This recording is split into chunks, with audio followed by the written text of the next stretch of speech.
শ্রীরামের অনুধ্যান। আমরা পড়ছিলাম রামের নিকট ভরতের প্রার্থনা।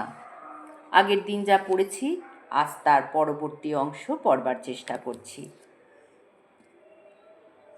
রাম এইভাবে ভরতকে আশ্বস্ত করছেন এমন সময় ব্রাহ্মণ জাবালি ধর্মজ্ঞ রামকে ধর্মবিরুদ্ধে উপদেশ দিয়ে বললেন, হে রাম, তুমি বুদ্ধিমান, সুতরাং পিতৃবাক্য পালন করতে হবে এমন নিরর্থক বুদ্ধি যেন তোমার না হয়।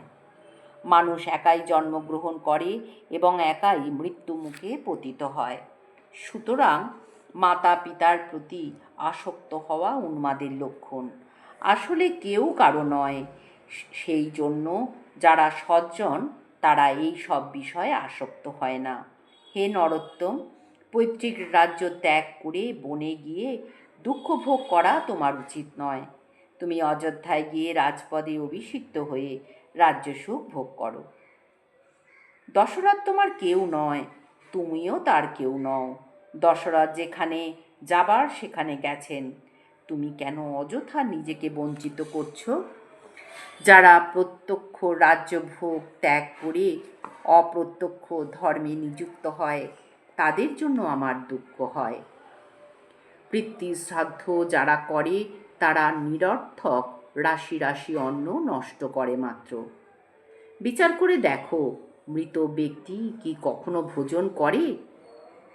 কিছু ধূর্ত মেধাবী লোকে বেদ এবং শাস্ত্রের নাম করে দেবপূজা, অন্নদান, যজ্ঞ, তপস্যা ইত্যাদি করতে উপদেশ দেয়।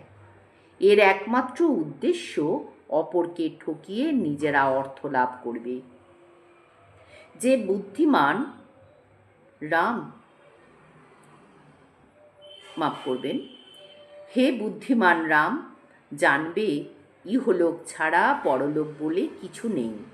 যা প্রত্যক্ষ তারই অনুষ্ঠান করা উচিত। অনুমানকে উপেক্ষা করো। তুমি সর্বসম্মত সদ্বুদ্ধি অনুযায়ী ভরতের দেওয়া রাজ্য গ্রহণ করো। জাবালির নাস্তিক মত শুনে রাম বললেন, আমার ভালোর জন্য আপনি যা বললেন তা কর্তব্য বলে মনে হলেও বাস্তবিক অকর্তব্য। সাধুজন সম্মত শাস্ত্র ত্যাগ করে পাপাচার পরায়ণ নাস্তিক মত সজ্জনগণ কখনোই গ্রহণ করে না। আমি যদি ধর্মের বেশ ধারণ করে আপনার কথা মতো অধর্মকে আশ্রয় করি তাহলে অশুভ ফলও আমাকে পেতে হবে। সত্যই ধর্মের মূল, সত্যই ঈশ্বর। দান, যজ্ঞ, হোম, তপস্যা, বেদ শাস্ত্রাদি সত্যেই প্রতিষ্ঠিত। সুতরাং সকলেরই সত্যপরায়ণ হওয়া উচিত। আমার সত্যনিষ্ঠ পিতা আমাকে সত্য পালনের আদেশ করেছেন। অতএব লোভ, মোহ ও অজ্ঞানের বশবর্তী হয়ে পিতৃসত্য লঙ্ঘন করতে পারব না। আমি সত্য পালনে প্রতিজ্ঞাবদ্ধ। আপনি আমাকে রাজ্য পালন করতে বলেছেন।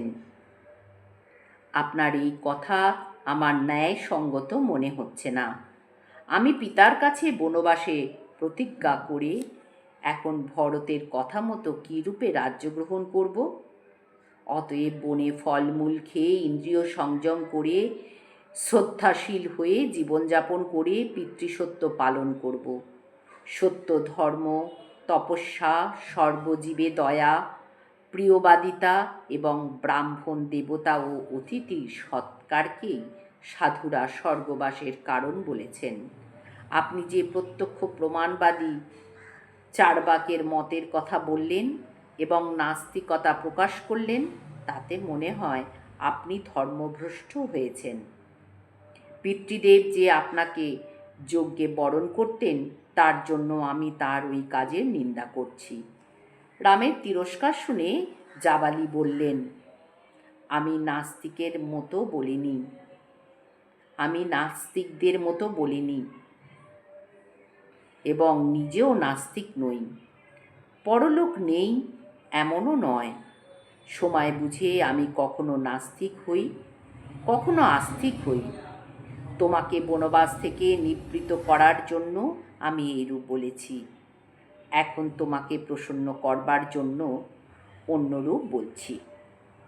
রামকে ক্রোধান্বিত দেখে বশিষ্ঠ বললেন। বশিষ্ঠ কি বললেন সেটা আমরা আগামী দিন শুনব। হরি ওম তৎসৎ। শ্রীরামকৃষ্ণার্পণমস্তু।